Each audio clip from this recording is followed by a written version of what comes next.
Hello everyone, how are you doing? This is Helton's Computer Repair.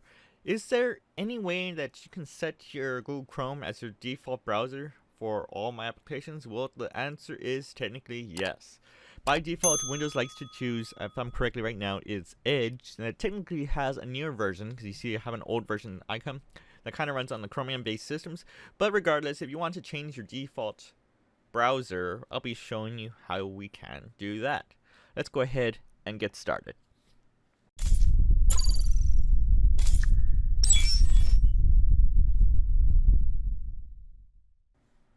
So first, pretty much what you're going to do is go to Start, and you're going to go to Settings right here.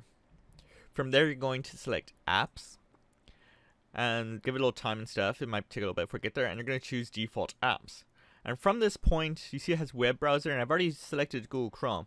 You have this option to choose any ones that you want. So for an example, if I want to go back to Edge, I'll select it. And if you want to change this to Chrome, it'll probably change it. Now, Edge is a little clever on this, so if you actually do it its first time, it'll probably prompt you like, are you sure that you want to change it? Be sure you want to change it. Like, for example, you want it to be Firefox, you can choose as your default.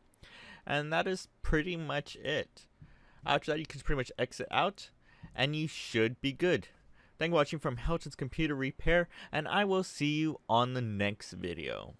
Thanks for watching, guys. If you disliked this video, then hit that button. But if you like it and you want to see more, hit that like button, get subscribed, comment, and tell us what other tech videos you want to see.